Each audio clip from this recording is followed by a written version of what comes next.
नमस्कार, मैं हूं राहुल शर्मा। आप देख रहे हैं एसपीएल लाइव न्यूज। इसको भी ना 8 मिनट ही रखते हैं। नमस्कार, मैं हूं राहुल शर्मा। आप देख रहे हैं एसपीएल लाइव न्यूज। स्वागत है आपका हमारे इस खास प्रोग्राम में। प्रोग्राम की शुरुआत उत्तराखंड से। जी हाँ, उत्तराखंड के जो सीएम त्रिवेंद्र सिंह रावत इस्तीफा उन्होंने दिया और आज मैं आपको बताऊंगा कि आखिरकार ऐसी क्या वजह रही कि आनन फानन में इस तरह का माहौल उत्तराखंड के अंदर बन गया कि त्रिवेंद्र सिंह रावत को अपना इस्तीफा देना पड़ गया। और इसके पीछे की एक बहुत बड़ी वजह निकलकर सामने आई है, जिसके बारे में आपने अभी तक नहीं सुना होगा और ये खबर आपने अभी तक पढ़ी भी नहीं होगी। मेरे पास जो खबर है उसके जरिए आपको मैं समझाऊंगा कि हालात किस तरह से उत्तराखंड के अंदर बिगड़ गए थे और किस तरह से त्रिवेंद्र सिंह रावत जो हैं उन्हें मुश्किलों का सामना करना पड़ा और उन्हें इस्तीफा देना पड़ा। चलिए खबर की तरफ बढ़ते हैं। उत्तराखंड के 4 साल तक सीएम रहे त्रिवेंद्र सिंह रावत को विधानसभा चुनाव से 1 साल पहले पद से इस्तीफा देना पड़ गया। इसके पीछे सत्ता के केंद्रीकरण से लेकर जनता में बढ़ते असंतोष तक कई कारण बताए जा रहे हैं। देहरादून में विधायक दल की बैठक में फैसला अब हो सकता है कि अगला मुख्यमंत्री कौन होगा। फिलहाल इस कड़ी में 4 नाम आगे चल रहे हैं। इनमें पहला नाम है धन सिंह रावत का, जो वर्तमान में राज्य में शिक्षा मंत्री हैं।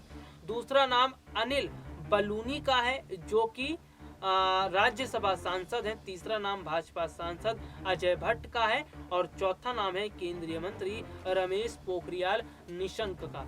अब आपको मैं यहाँ पर बताता हूँ कि दरअसल ऐसा क्या हुआ कि जो त्रिवेंद्र सिंह रावत हैं उनको अपने पद से इस्तीफा देना पड़ गया। दरअसल खबरें कुछ इस तरह की हैं कि पार्टी के जो नेताओं में और विधायकों में सबसे ज्यादा असंतोष इस बात को लेकर था कि मुख्यमंत्री ने सत्ता की ज्यादातर जिम्मेदारियां या तो खुद संभाल रखी थी या फिर कुछ लोगों तक ही इसको सीमित रखा था। यानी कि जो एक राज्य के अंदर जो महत्वपूर्ण पद होते हैं उनसे जो सबसे ज्यादा महत्वपूर्ण पद को तो अपने पास रख रखा था और जो अन्य जो पद थे, जो अन्य जो मंत्रालय थे वो कुछ खास लोगों को दिए गए थे।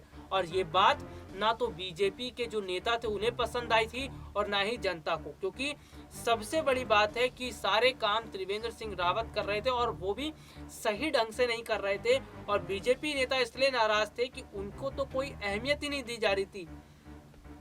देखिए 45 विभाग खुद मुख्यमंत्री के पास थे। आप सोच सकते हैं कि कितनी हैरान कर देने वाली बात है कि 45 विभाग अकेले त्रिवेंद्र सिंह रावत ने अपने पास रख रखे थे। दरअसल इसलिए क्योंकि त्रिवेंद्र सिंह रावत को बीजेपी के अन्य नेताओं पर भरोसा नहीं था। वो ये समझ रहे थे कि ये जो महत्वपूर्ण विभाग है उसकी जिम्मेदारी को वो खुद ही संभालेंगे। और गौर करने वाली बात है, जो उनके अपने नजदीकी लोग हैं, जो उनके अपने समर्थक लोग हैं, उन लोगों को कुछ महत्वपूर्ण जिम्मेदारियां दी गई। बाकी जो बीजेपी नेता थे, जो बीजेपी के अंदर जो लोग थे, उनको कोई तवज्जो नहीं दिया गया, उनको कोई जो है जिम्मेदारी नहीं दी गई, जिस वजह से बगावत के सुर उठ चुके। और बगावत इस कदर हो गई कि यह बात सीधा दिल्ली तक पहुंची। और जब दिल्ली में पार्टी आला कमान को यह पता चला तो पार्टी आला कमान ने फौरन कुछ मंत्रियों को उत्तराखंड भेज दिया था जांच पड़ताल करने के लिए। और जब स्थिति सामने आई तो बहुत चौंकाने वाली थी। स्थितियां यह बता रही थी कि त्रिवेंद्र सिंह रावत के खिलाफ बीजेपी नेताओं ने हल्ला बोल दिया है, बीजेपी विधायकों ने हल्ला बोल दिया है, यहाँ तक कि उत्तराखंड की जनता ने भी त्रिवेंद्र सिंह रावत के खिलाफ हल्ला बोल रखा है। जब ये जानकारी पार्टी आला कमान को मिली तो फौरन पार्टी आला कमान भी जो है एक्शन में आई और त्रिवेंद्र सिंह रावत को पद छोड़ने के लिए कह दिया गया। एक सीनियर नेता ने कहा कि लोगों को यह शिकायत थी कि नौकरशाह किसी की सुनवाई नहीं करते हैं। सबसे बड़ी बात तो यह है कि जिस तरह से त्रिवेंद्र सिंह रावत ने अपने पास कुल 45 विभाग रख रखे थे और जिन नेताओं को जिम्मेदारियां दे रखी थी वो नेता काम नहीं करते थे, यानी कि जनता की परेशानियां खत्म नहीं हो रही थी, जनता की तकलीफें दूर नहीं हो रही थी। और जो त्रिवेंद्र सिंह रावत है वो अपनी सोच रहे थे, वो अपना फायदा देख रहे थे। और ये बात जब उत्तराखंड की जो जनता है वो इतनी परेशान हो गई कि उन्होंने त्रिवेंद्र सिंह रावत जो है उनके खिलाफ पूरा हल्ला बोल दिया। तो कुछ इस तरह की स्थितियां जो देखने को मिली हैं और जो जानकारी मैं आपको बताऊं, शायद ही ये जानकारी आपको पता होगी कि किस तरह से केवल 45 विभाग जो है थे त्रिवेंद्र सिंह रावत के पास। और इतना ही नहीं, बीजेपी के जो विधायक थे, अन्य जो लोग थे, उनको किस तरह से दरकिनार कर रखा था त्रिवेंद्र सिंह रावत ने, ये बात भी सामने आई। तो यही वजह रही कि त्रिवेंद्र सिंह रावत जो है वो 4 साल के अंदर ही जो है उन्होंने इस्तीफा दे दिया। और आने वाले कुछ समय में उत्तराखंड में चुनाव होने वाले थे, लेकिन चुनाव से पहले ही इस्तीफा देना ये बताता है कि त्रिवेंद्र सिंह रावत किस कदर केवल अपनी अपनी बात कर रहे थे, केवल अपनी ही चला रहे थे, जिसका बड़ा नुकसान वहां पर त्रिवेंद्र सिंह रावत को उठाना पड़ा। और आपको बता दूं कि जिस तरह से वहां पर हलचलें देखने को मिल रही थी, इससे खबरें ये सामने आ चुकी थी कि वाकई में उत्तराखंड के अंदर बीजेपी में जरूर कुछ घमासान मचा हुआ है। और दरअसल होता क्या है, जो राजनीतिक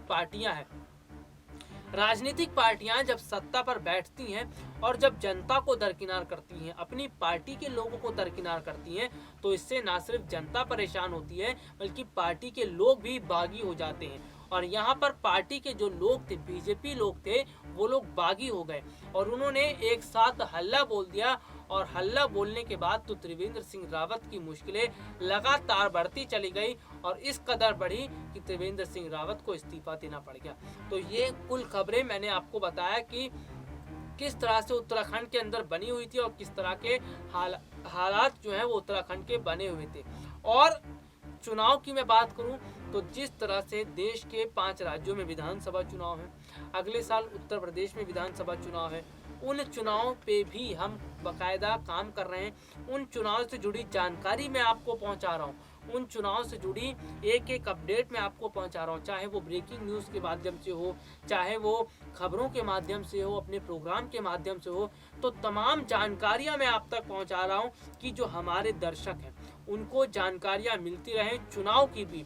और मैं लोगों से, हमारे दर्शकों से ये अपील बार बार अपने प्रोग्राम में करता हूं कि आप लोग हमारे साथ जुड़िए, आप लोग SPN 9 न्यूज़ के साथ जुड़िए। हम जो है आपको चुनावी खबरों के बारे में बताएंगे, हम चुनावी अपडेट के बारे में आपको बताएंगे, क्या स्थितियां चल रही हैं इसके बारे में बताएंगे। बाकायदा लोग जो हैं जब कमेंट करते हैं, लोग जब चुनाव से जुड़ी जानकारियां पाना चाहते हैं और जब हम उन तक जानकारियां पहुंचाते हैं तो वो बहुत ज़्यादा जो है प्रोग्राम देखकर खुश भी होते हैं और वो हमारे प्रोग्राम को शेयर करते हैं, प्रोग्राम लाइक करते हैं। तो ऐसे में अगर आप अभी हमारे साथ जुड़े हैं तो आप जो है हमारे प्रोग्राम को शेयर कीजिए, लाइक कीजिए और चुनावी खबरों को जानने के लिए हमारे चैनल को SPN 9 न्यूज़ को सब्सक्राइब जरूर करें। फिलहाल के लिए आज मुझे इजाज़त दीजिए, नमस्कार।